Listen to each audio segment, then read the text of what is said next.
7 de la mañana con 19 minutos, 7 con 19, nos acompaña Ramiro Escobar, analista político, periodista, para tocar el tema sobre la situación en Siria. Ramiro, ¿cómo está? Muy buenos días, un placer como siempre, maestro. ¿Cómo te va, Cristian? Gracias por la invitación. A ver, ¿te sorprendió el atentado? ¿Tú creías que era otra bravuconada de Donald Trump cuando dijo, bueno, no voy a venir a la Cumbre de las Américas porque me tengo que enfocar en posibles respuestas a Siria tras lo que él denominó justamente un ataque con armas químicas del régimen de Bashar al-Assad a los propios ciudadanos sirios? Bueno, ya él llevaba varios días lanzando ataques en ¿no?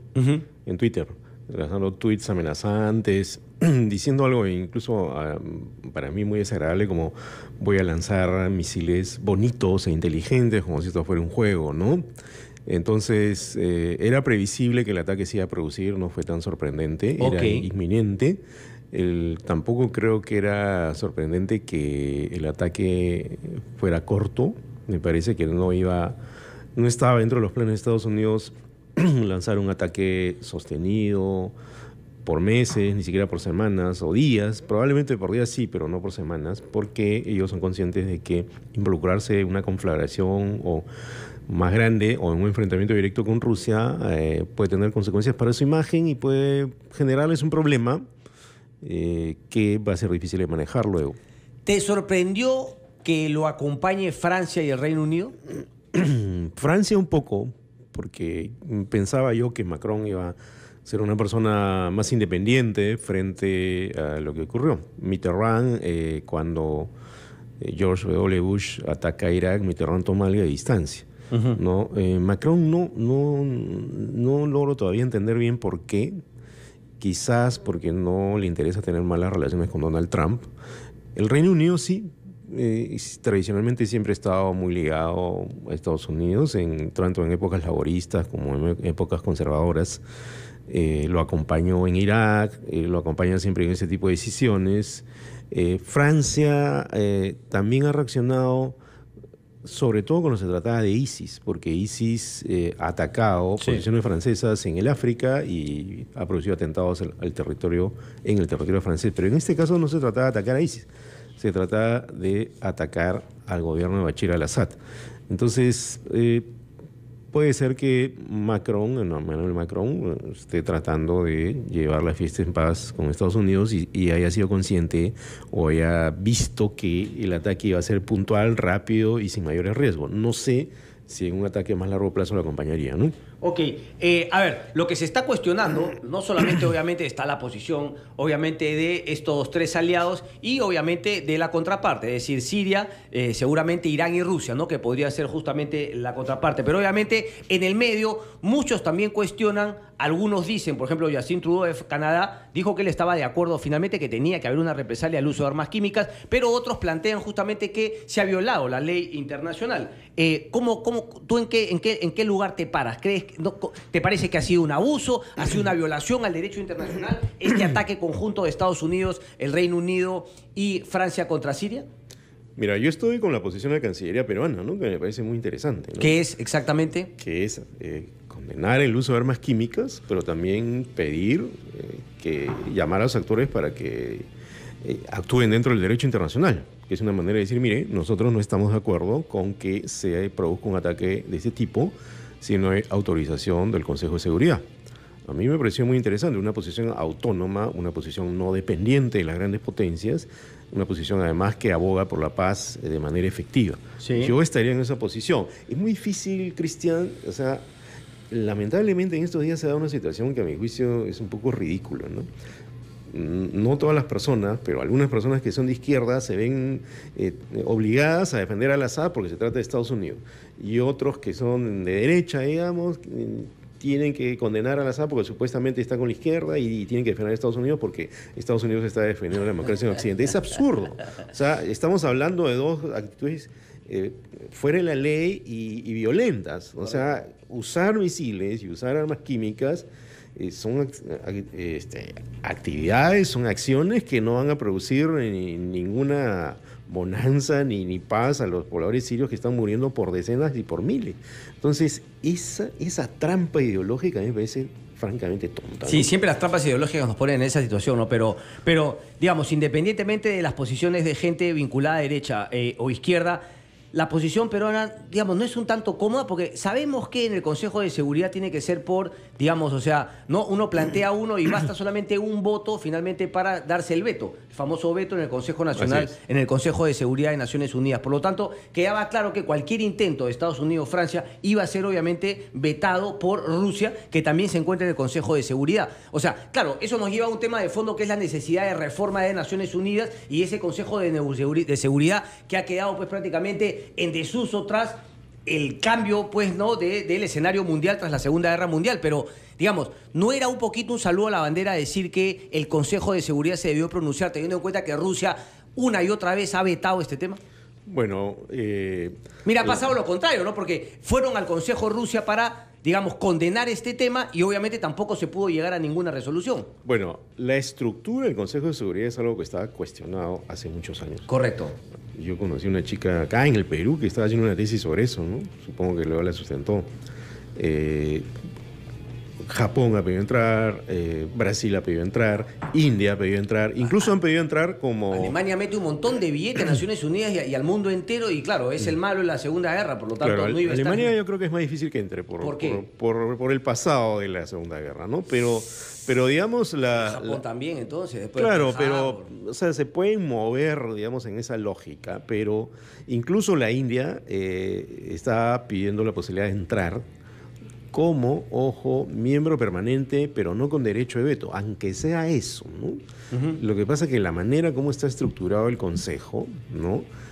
No es una manera que dé la sensación de justicia global, porque son 5 potencias nucleares las que vetan cualquier resolución que pueda afectar sus intereses.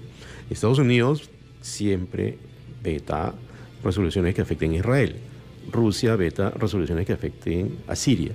Y así, o a Corea del Norte. Aunque con lo que Corea del Norte ha solido pasar, ha pasado, digamos, más fácilmente por el Consejo de Seguridad, porque, digamos, ya es un régimen pálido y, digamos, el interés ahí es básicamente político, pero China, por ejemplo, ha dejado pasar resoluciones que afectaban a Corea del Norte.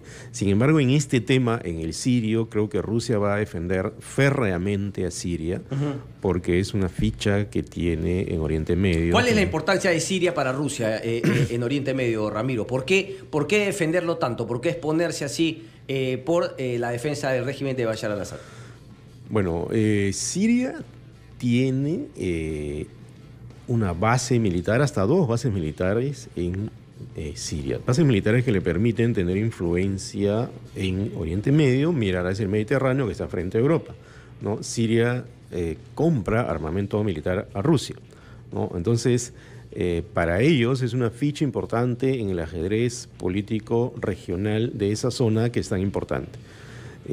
Lo van a defender siempre, porque si pierden eso, ellos pierden una posición importante. Para ellos es como para Estados Unidos tener algunos países influyentes en la región. O sea, todavía hay, digamos, la idea de que estas potencias, que no son... Rusia no es la Unión Soviética, pero igual quiere tener importancia regional y global. Entonces, Siria es una ficha para ellos. Estados Unidos preferiría que no esté Bashar al-Assad, pero si saliera Bashar al-Assad no sabe qué va a venir después. Podría haber un gobierno islamista, podría generarse un caos como el de Libia. Responsabilizarían a Estados Unidos de eso, ¿no? Entonces, ellos atacan, ellos condenan los ataques químicos, pero hasta el general Jim Mattis, que es el jefe del Pentágono, me parece que en un momento ha dicho que nuestro interés no es tumbar al gobierno. Ese es el drama, ¿no? Porque mientras no salga el gobierno... Tienen una fuerza medida, no pueden ir por todo a tumbarlo porque, claro, lo que quieren es cambiar la manera como opera Bashar al-Assad, pero eso va a ser imposible. Yo pensaba ayer que la única manera era que consigan un reemplazante de Bashar al-Assad, es decir, el mismo núcleo de poder, pero que no sea tan autocrático y tan furibundo. Sí, pero incluso eso tendría que ser conversado con Rusia, porque a Rusia finalmente sí, tampoco van a estar contentos de que les quiten a su dictador, a su matón favorito, ¿no? Que en este caso sería Bashar al-Assad. Claro, tampoco, porque tendrían que estar seguros que van a mantener esa posición ahí. Entonces, es muy difícil salir de ese callejón terrible, ¿no? Te queda claro porque, digamos, hay algunas voces que cuestionan, claro, más allá obviamente de la rusa y la de Bashar al-Assad, que efectivamente haya habido un ataque con armas químicas que haya impactado y generado la muerte de ciudadanos sirios. Te queda claro que se ha dado, además, son 33 creo las veces que han sido demostradas Bashar al-Assad ha utilizado armas químicas contra su propia gente. Bueno, Human Rights Watch dice que han sido más, ¿no? Como 50 o incluso más. Entonces tiene sentido cuestionar no el ataque, no, sino el hecho de que, bueno, no estamos seguros de que haya usado armas químicas esta vez todavía. Recién está yendo el equipo para investigar si es que se usó o no. O sea, ¿tiene sentido ese argumento teniendo en cuenta todos los antecedentes de Bashar al-Assad? Bueno, lo que pasa es que las posibilidades de que el gobierno sirio use armas químicas son mayores que las posibilidades de que las use la oposición armada. Eso es real. ¿Ya? Lo que ocurre es que cuando se produce el ataque, ni siquiera el Observatorio Sirio de Derechos Humanos, que es un organismo que monitorea lo que pasa dentro de Siria, que está en Turquía, pero que tiene gente adentro de Siria, da por hecho el ataque. Entonces, este ataque, a diferencia de los anteriores, queda un poco en la niebla, ¿no? Y como conversaba con un amigo, al final, digamos, los sirios siguen muriendo por gas, por bombas, por misiles, por una serie de... Hay una cosa horrible que se llama la estrategia Grozny, ¿no? Que es la estrategia que aplicó Rusia en Chechenia y que parece que se está aplicando en Siria, que es barrer las ciudades completamente para finalmente enfrentarse a los soldados. Barrer significa matar a todos los civiles. Entonces, creo que si bien las posibilidades eran altas, son altas de que haya sido el gobierno sirio, ¿no? De todas maneras, creo que había que hacer todos los esfuerzos para evitar una mayor escalada. Lanzar misiles sobre una ciudad no sé si es la mejor solución para... Pero ¿has visto que no hay ningún muerto? ¿Es factible que no haya la ningún versión muerto? oficial. Es factible, pero claro, lo que llama la atención es que la versión oficial de los aliados es que no hay ningún muerto, pero pareciese que a Siria tampoco le interesa más bien plantear que han matado un montón de civiles justamente los aliados occidentales. Bueno, esa es la vieja frase, viene a cuento la vieja frase, lo primero que muere en una guerra es la verdad, ¿no? Correcto. No sabemos. Correcto, pero lo que llama la atención es que de los dos lados mencionen que no hay muertes, que no hay víctimas. Porque claro, normalmente uno dice, oye, por si acaso dimos en el blanco porque era un ataque milimétrico que queríamos solamente tumbarnos justamente, digamos, posibles fábricas de armamento químico. Pero normalmente la víctima, en este caso Siria, normalmente dice, oye, te has matado a no sé cuánto. O sea, siempre quiere hacer quedar mal justamente a quien ataca. Pero en este caso, por eso me llamó la atención. ¿O hay información que tú manejas? Yo no tengo información que diga que ha habido víctimas. Lo que tenemos son versiones oficiales del gobierno sirio y del gobierno... Y ambas coinciden en que no hay víctimas. Coinciden en que no. Pero no sabemos lo que está realmente pasando sobre el terreno. Habría que, por ejemplo, esperar las informaciones del Observatorio Sirio de Derechos Humanos, correcto, que monitorea lo que pasa adentro, a ver si realmente eso no ocurrió. Correcto. ¿No? Ramiro, déjame irme a una pausa y luego regresamos un bloque más contigo porque quiero también que nos cuentes qué es exactamente un poco lo que pasa al interior de Siria, porque obviamente está Bashar al-Assad, el ejército obviamente a su disposición. Hay un grupo de rebeldes, pero también están justamente los terroristas islámicos del ISIS, ¿no? Así que ahí hay tres fuerzas que justamente cada una tiene su propio interés. 7:33, una breve pausa y venimos, no se muevan.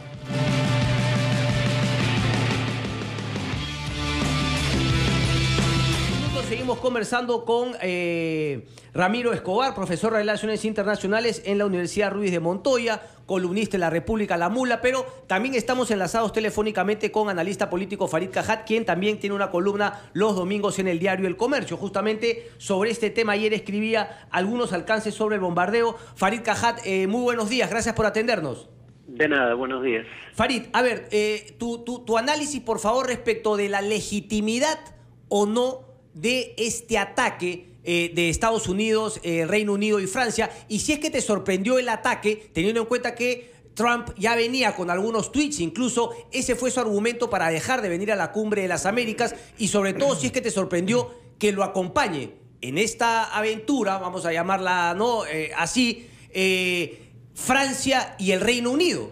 A mí Francia me sorprendió. Tu opinión, Farid, por favor. Bueno, el Reino Unido es el mayor aliado en el mundo, en el plano militar de los Estados Unidos, y Theresa May, porque puede haber un factor de política interna, Theresa May también es una gobernante en problemas, igual que Trump, que está siendo investigado judicialmente. por digamos, cargos que podrían llevar a un juicio político. No me sorprende el ataque, ya había habido un ataque similar por un alegato similar hace un año. Sobre el tema de la legitimidad, digamos, si lo queremos ver como legalidad, no es legal. La Carta de Naciones Unidas establece las dos únicas circunstancias en las cuales es legal el uso de la fuerza bajo el derecho internacional. En caso de un ataque directo, o sea, en legítima defensa, ante un ataque directo, cosa que no ocurrió, o con autorización del Consejo de Seguridad de Naciones Unidas, cosa que tampoco ocurrió. Y no había habido ninguna investigación independiente al momento de producirse el ataque. Entonces, desde el punto de vista legal, no es, en mi opinión, un ataque legal. Correcto. Farid, tú en tu columna también mencionas, claro, ¿no? Digamos, pones en duda la legitimidad y el argumento de que cómo no vamos a permitir el uso de armas químicas, y también das las cifras que efectivamente, digamos, el número de muertes de civiles en Siria por uso de armas químicas es tremendamente pequeño. Hablas de 1% a comparación de, digamos, el uso de armas convencionales. O sea, de alguna manera, ¿qué entiendo? Que digamos, es un argumento falaz el de decir ahora sí atacamos por armas químicas, cuando se supone que si el respeto digamos la protección es a la vida humana, habría que tomar medidas igual se utilicen o no armas químicas, porque finalmente lo que se tutela es la vida humana, que son las que se están perdiendo en Siria, sean con armas químicas o con armas convencionales. A ver, hay convenciones específicas contra las armas químicas y estas son armas indiscriminadas por naturaleza. Está bien que se prohíban y en principio no estoy en contra de que se intente, digamos, aplicar esas normas incluso por la fuerza. Pero también el tema es que las armas químicas pueden ser utilizadas para cometer crímenes de guerra y de lesa humanidad. Si ese es el punto fundamental, esos crímenes en Siria se han cometido durante 7 años fundamentalmente con armas convencionales. Desde el punto de vista de las víctimas es irrelevante con qué tipo de arma fuiste asesinado.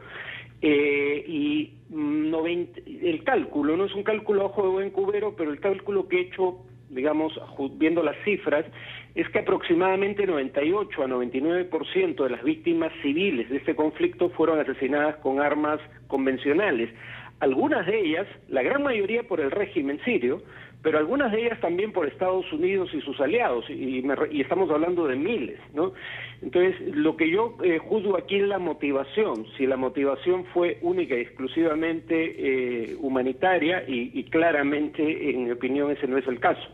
¿Cuáles serían? Porque claro, justamente por una cuestión de tiempo en tu columna no entras a analizar más, pero aquí por favor expláyate, que tienes unos minutos. ¿Qué otras motivaciones habría? Porque claro, pareciese que es un tema, como tú lo has dicho, muy interesante, un tema interno que tiene Trump y que tiene Theresa May. No lo tiene necesariamente Emmanuel Macron, que igual se unió finalmente en este ataque, pero digamos, sería un tema de política internacional, el famoso tema Rusia-Estados Unidos, que simplemente por una cuestión de, digamos, de tiempos, ha caído en el escenario sirio, se pudo haber dado en otra parte del mundo, finalmente termina siendo un tema entre Estados Unidos y Rusia.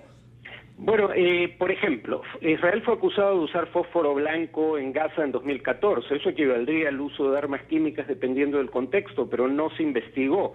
Y el régimen saudí están cometiendo, según, digamos, organizaciones de derechos humanos como Human Rights Watch o Amnistía Internacional, crímenes de lesa humanidad y de guerra en Yemen. Hay una vara para medir a los aliados y otra para medir a los rivales. Siria es un rival por la propia naturaleza del régimen, pero también porque es aliado de los principales rivales de Estados Unidos en Europa y en Medio Oriente, Rusia e Irán respectivamente. Y digamos, esas son las razones fundamentales por las que decide actuar en este caso y no en otros. En el caso de las armas químicas, por un lado hay convenciones, como dije, que las prohíben. Hay una específicamente, ¿no? Convención para la prohibición de armas químicas, pero lo que hay que tener es que curiosamente no hay una prohibición similar para armas nucleares, y la razón por la que Siria adquirió arsenales de armas químicas fue para tener capacidad de disuasión frente a un rival, Israel, que ocupa parte de su territorio y que tiene armas nucleares. Correcto. Entonces, si uno ve el patrón, Estados Unidos, digamos, desarmó a un rival de Israel y Arabia Saudita, el régimen de Saddam Hussein, que era una dictadura atroz, pero fue su aliado durante la guerra con Irán. O sea, el que fuera una dictadura atroz en ese contexto no fue un problema. Intenta desarmar a Irán, y ahora quiere retirarse del acuerdo nuclear con ese país, e intenta desarmar a Siria. Creo que tiene más que ver con desarmar a rivales de Arabia Saudita, Israel y los propios Estados Unidos en la región, que con hacer cumplir algún objetivo humanitario. O sea, termina haciendo un poco la vuelta a esos tiempos de Guerra Fría. O sea, no importa que sea un dictador, sino que, claro, sea nuestro dictador o en todo caso dictador enemigo. Ese sería un poco la manera por qué reacciona Estados Unidos con Bashar al-Assad en Siria, porque no es su dictador. Bueno, es un dictador y es un dictador sanguinario. Pero correcto, pero no es de ellos, porque ellos han apoyado el régimen saudí y ese es más bien un aliado, y es no solo un aliado, es el país al cual viajó por primera vez como presidente al exterior, digamos, Donald Trump. Por no hablar de Duterte en Filipinas, en fin. Sí, hay una vara para medir a los rivales y otra para medir a los aliados, y eso es lo que puede terminar pervirtiendo lo que de humanitario pudiera haber en acciones de este tipo. Correcto. Farid, para terminar, ¿qué crees que va a pasar? O sea, ¿hay alguna manera de que Rusia tome alguna represalia militar? ¿A dónde tendría que enfocar el tema? Y claro, mucha gente acá ha tomado de manera frívola, porque claro, quizás digamos, los periodistas deportivos o todo lo han puesto como una cuestión de que, oye, ¿qué va a pasar con el Mundial? Pero yo sí creo que eventos deportivos juegan un papel importante en política internacional y sobre todo en países como Rusia y líderes como Putin. Lo vimos en Sochi en 2014. Entonces, ¿qué tanto le va a convenir a Rusia escalar este tema? Ya había unas amenazas por el caso de Skripal, el espía ruso en el Reino Unido. Algunos países europeos habían decidido, obviamente, no vetar o no impedir que sus elecciones vayan, pero sí, digamos, impedir que vayan algunos diplomáticos. O sea, ¿qué tanto puede enganchar este tema con el escenario internacional? La proximidad de que Rusia obviamente también se quiere comer un poroto ante el mundo con la organización de un mundial que concita la atención de todo el mundo.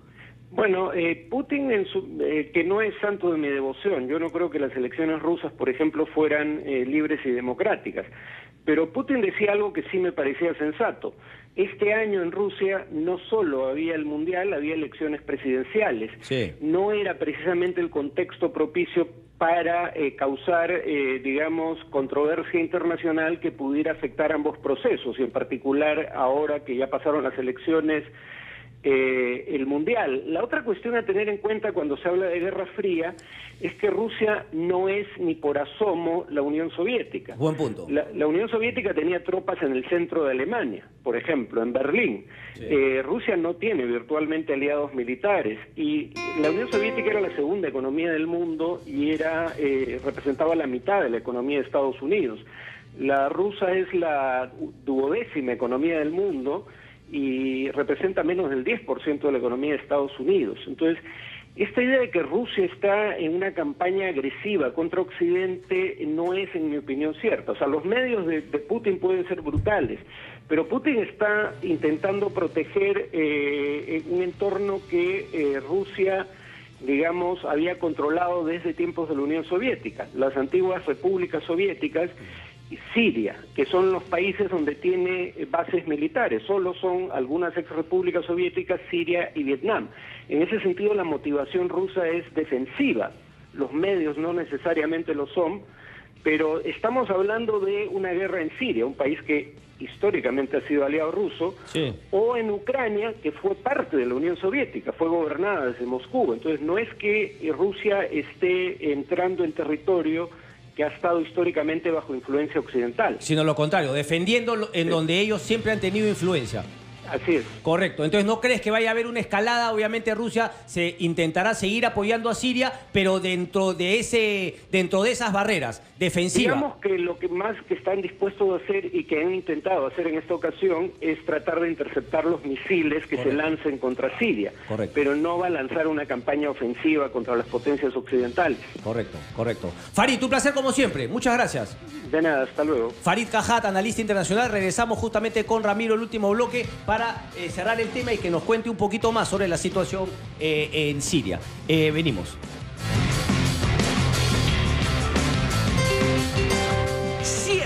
Ya volvemos con Christian Hudbalker. Hora de defender tus derechos y cumplir tus deberes, según la ley. Conoce junto al doctor Roberto Miranda los temas legales que más te importan. Pensión de alimentos, deudas, despidos, divorcios y otras consultas que te preocupan. Soy el doctor Roberto Miranda y los invito a seguir La Ley es la Ley. Todos los domingos a las 9 de la mañana por Capital, porque la ley importa. ¿Quieres saber lo que pasa en la ciudad? Conéctate a la plataforma digital de Capital. Entra a tu cuenta de Facebook o búscanos como Capital Opinión. En Instagram y Twitter como @capital967 y en la web www.capital.p. En el mundo virtual, tu opinión importa. Tú ya conoces su estilo, audaz y atrevido. El controversial Christian Hudbalker regresó más afilado que antes. Síguelo de lunes a viernes a partir de las 6 de la mañana en Capital. Tu opinión importa. Sé un reportero de Capital y envía fotos o videos de los hechos más importantes que ocurren en tu ciudad. Apunta el WhatsApp de Capital 969-961-411. En Capital, tu reporte importa. Seguimos con Christian Hudbalker.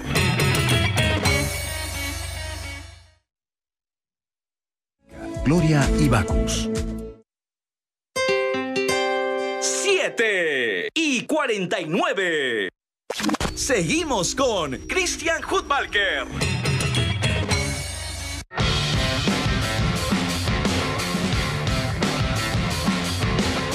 Día viernes.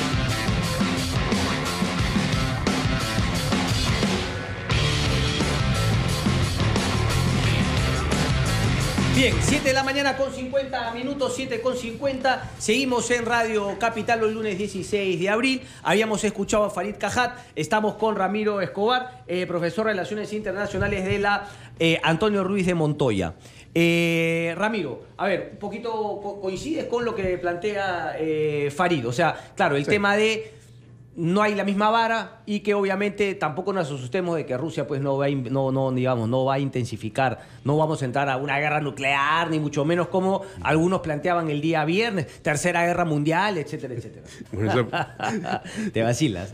Lo que pasa es que esa pregunta me la han hecho varias veces y supongo que a Farid también, ¿no? ¿Cuál? La de la tercera viene guerra la tercera guerra mundial y en realidad es una especie de fantasía tenebrosa que alguna gente tiene, ¿no? Producto, yo creo, de la falta de información, ¿no? Y yo bromeaba ayer en Facebook y decía, bueno, cuando me preguntan eso yo respondo, y resulta de urgencia privilegiar el análisis internacional antes que las profecías de Nostradamus o San Malaquías, ¿no? Claro. Es decir, no podemos guiarnos por las profecías de Nostradamus y que el mundo se va a destruir. O sea, el mundo tiene otro curso, tiene otro momento, tiene otros actores, como bien decía Farid, evidentemente se mide con otra vara de acuerdo a la conveniencia de cada potencia. También es evidente, como él comentaba, que Rusia no es la Unión Soviética. Claro, sí es un actor global importante, quiere marcar territorio, quiere tener influencia en donde está. Siria es una ficha de ellos. Y evidentemente es muy difícil que Estados Unidos y Rusia se enfrenten directamente. Lo que están haciendo es más o menos lo que se hacía en la Guerra Fría, enfrentarse a través de otros actores, ¿no? En otras circunstancias, en otros territorios. ¿Por qué no podría haber una tercera guerra mundial? Porque tendría que darse una situación muy compleja que se dio en la primera y en la segunda. Primero, en esa época no existía la ONU, existía la Sociedad de Naciones, que no tenía mayor fuerza. La ONU justamente se crea para evitar que eso vuelva a ocurrir. Correcto. Mal que bien lo han logrado, ¿ya? Y tendría que haber dos grandes potencias, ¿no? O varias potencias, como la Primera y Segunda Guerra Mundial, que entropen, digamos, a varios países poderosos o importantes detrás suyo y se vayan a una gran conflagración. Eso es muy difícil que ocurra, ¿no?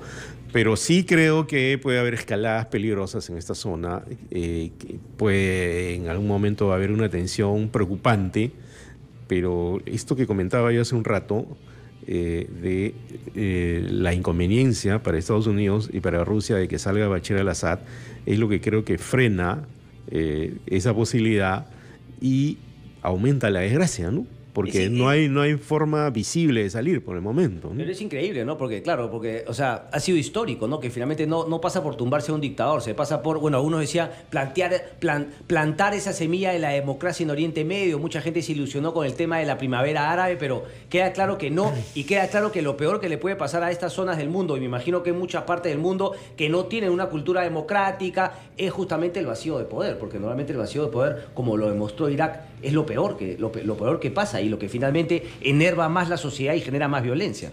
Mira, yo ahí te comentaría lo siguiente. Yo he estado unas 3 veces en Oriente Medio, en varios países, ¿no? Y cuando tú te mueves en una sociedad de mayoría musulmana, donde hay otras coordenadas culturales, ojo que no todos los árabes son musulmanes, una minoría son cristianos, pero digamos hay ciertas coordenadas culturales en el mundo árabe y en las sociedades mayoría musulmanas. Tú sientes que hay otro modo de entender las cosas, otro modo de conseguir el poder, por ejemplo. No es tan fácil hacer un trasplante de la democracia liberal, como nosotros lo entendemos, a los países árabes, porque las coordenadas culturales históricas son otras. Eso por un lado. Por otro lado, varios de estos personajes, Gaddafi, Mubarak, Ben Ali en Túnez, el propio Bashar al-Assad, constantemente fueron tolerados por Occidente. ¿Y por qué? Porque eran un freno a la amenaza islamista, ¿no? Entonces, cuando estalla la primavera árabe, claro, hay una suerte de indignación por lo que ocurre, pero yo recuerdo que había fotos de Gaddafi con Silvio Berlusconi, ¿no? Sí, ¿no? sí, entonces, sí. Italia tenía mucha influencia en Libia. Claro. Entonces, y era económico también, ¿no? Sí, porque también. Claro, era acceso al petróleo y petróleo. obviamente también justamente un freno a la amenaza islamista radical, ¿no? Pero Así claro, aunque muchos cayeron también en el islamismo radical, o en todo caso el uso del terrorismo como una política de Estado, como fue el mismo Gaddafi en la época que se le dio por tumbar aviones. Déjame hacer una breve pausa porque me quiero comunicar con Silvia González. Ella está en inspección en las galerías del Cercado de Lima justamente para prevenir los incendios. Silvia, adelante, por favor, te escucho. ¿Qué tal, Cristian? Buenos días. Así es, en el tema de cuidar justamente la seguridad del público, se están realizando inspecciones en diferentes galerías del centro de Lima, muy cerca también de las Malvinas. Acuérdate que 2 personas perdieron la vida en este lugar. Vamos a hablar con Juan Carlos Barrios, quien se encuentra también siendo parte de esa inspección, porque vemos además que están observando si los hidrantes están en lugares especiales, si los elementos que usan para controlar el fuego también están en buen uso. Muy buenos días, señor Barrios. Buenos días. ¿Qué es lo que están encontrando en la supervisación y la capacitación también para la gente, no? Bueno, puntualmente acá estamos viendo que esta galería cumple con los temas de seguridad. Se ha presurizado la bomba, el sistema contra incendios. Como usted puede ver, tenemos la manguera totalmente presurizada para combatir cualquier tipo de incendio en caso se dé. Asimismo, tenemos rociadores que nos van a permitir que los stands o los pasadizos de las galerías de alguna manera puedan ser sofocado el incendio en forma oportuna. También tenemos extintores, como usted puede ver, extintores de polvo químico seco, gas carbónico, que son una materia importante y prescindible en caso de una emergencia. Las galerías que ustedes vienen inspeccionando, que continuarán, ¿cuentan la mayoría con toda seguridad o hay algunas que tendrán observaciones? Bueno, definitivamente hay algunas que tienen observaciones, que todos se les invoca a que puedan subsanar el tema de la seguridad, porque el tema de la seguridad no es un juego, es algo prioritario para la municipalidad, de que todos los stands, galerías, tengan de alguna manera pues al 100% pues esto, ¿no? Perfecto, muchísimas gracias. Entonces, Juan Carlos Barrios, que nos señala que va a continuar esta inspección, ya que también nosotros como usuarios tenemos también que percatarnos que estas señales existan para evacuar en cualquier emergencia. Adelante. Bien, gracias Silvita por esa información. 7 de la mañana con 57, 7 con 57. Ramiro, para ir cerrando el tema de Siria, entonces coincides con Farid, no va a haber una escalada, pero obviamente en esa zona la cosa se podría poner incluso más brava, claro, sobre todo en Siria. Claro, claro, porque si hay nuevos enfrentamientos, nuevos ataques con gas químico, nuevas represalias, entonces ya puede haber reacciones un poco más intemperantes y bélicas de parte de Irán, que no es un país muy fuerte, pero podría reaccionar. Israel podría reaccionar frente a lo que pasa. De hecho, Israel ya ha participado en los enfrentamientos en Siria, ¿no? Me parece que se podrían involucrar más potencias occidentales. Pero como bien señalaba Farid, claro, el Consejo de Seguridad puede autorizar una acción si es que se produce un ataque directo. Eso no ha ocurrido. Lo que a mí me preocupa, y lo comentaba hace un momento en otro medio, es que el Consejo de Seguridad ya está siendo, digamos, bypaseado más de una vez, ¿no? No, pero eso es hace rato. O ¿no? sea, entonces, es como que está ahí, pero nadie le quiere dar en verdad dientes al Consejo de Seguridad. Yo creo que ese es un problema también de la estructura del Consejo, como señalábamos hace un momento, ¿no? Sí, claro. Es decir, si pero nadie quiere reformar ese tema. Estas potencias tienen poder de veto, pero si algo no les conviene pasan por encima de eso, sobre todo Estados Unidos, ¿no? O sea, lo ha hecho ya varias veces. Entonces, creo que es un retrato de lo que es la sociedad mundial también, Cristian, ¿no? A veces hay personas que me preguntan o que dicen, ¿no? ¿Por qué la ONU no hace nada? Es que la ONU es el retrato de lo que es la sociedad mundial. El secretario general es un secretario, no es el presidente del mundo ni nada por el estilo, y el presidente de la Asamblea General tampoco. Entonces, la estructura del poder mundial, la manera como funciona la real política en el mundo, la estamos viendo en el Consejo de Seguridad. O sea, se veta, pero si es que hay algo que se cree conveniente para determinada potencia, en este caso Estados Unidos, se pasa por encima. Sí, pero también el veto en sí, o sea, muchas veces es justamente, o sea, sin argumento mayor que simplemente es mi aliado, no quiero. O sea, la figura del veto también tendría que cambiar. No solamente la figura de que, bueno, me vetan y yo me bypaseo al Consejo de Seguridad. O sea, el veto es un problema, porque el veto mal utilizado también ha sido un problema justamente para tomar medidas conjuntas en algunos puntos del mundo. Bueno, sí. Ahora, hay que reconocer algo ya. Rusia creo que tiene una diplomacia muy astuta, ¿no? Rusia difícilmente va a aparecer como la potencia que ataca, ¿no? Sin autorización de la ONU, lo que no quiere decir que no esté apoyando barbaridades, ¿no? Entonces, eso creo, grandes jugadores de ajedrez, además los rusos. ¿no? Claro. ¿No? El discurso más deshonesto es el de los rusos. Y aparecen como que ellos están llamando a la paz, etcétera, cuando están tolerando y apoyando a un régimen que, como comentaba Farid, es un régimen sanguinario, ¿no? Correcto. Entonces, pero creo que la manera de acabar con esto, si es que hay una, ¿no? Que espero que la haya, es que se haga una negociación entre Estados Unidos y Rusia, en serio, por motivos humanitarios. Algo muy difícil, pero creo que hay guerras que ya llaman a un extremo, llega a un extremo, en el cual ya hay una exigencia de la sociedad mundial para que acabe. Correcto, ¿no? Correcto. Ramiro, me tengo que ir, pero, digamos, un éxito, un fracaso, ni fu ni fa, la Cumbre de las Américas, a la cual has asistido, me contabas.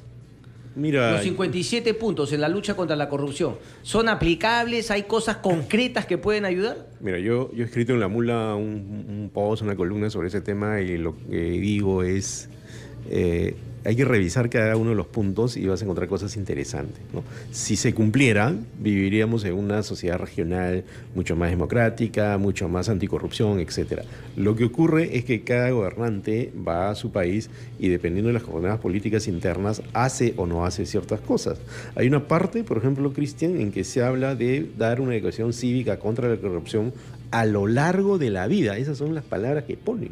Entonces, eso es muy serio, ¿no? A ver, que se haga. ¿Eso qué significa? No solo en el colegio, también en la universidad, constantes campañas en la televisión. Correcto. Promover una cultura para que se frene esto. Entonces, bueno, si el presidente Vizcarra ha dicho que hay que hacer una alianza regional contra la corrupción, si se va a tomar en serio la lucha anticorrupción, acá en el país se tiene que hacer eso, lo tiene que hacer el Ministerio de Cultura, por ejemplo. Exactamente. No solamente el Ministerio de Educación. Bueno, vamos a ver qué tanto el gobierno de Martín Vizcarra convierte esos puntos en hechos concretos y en políticas de Estado.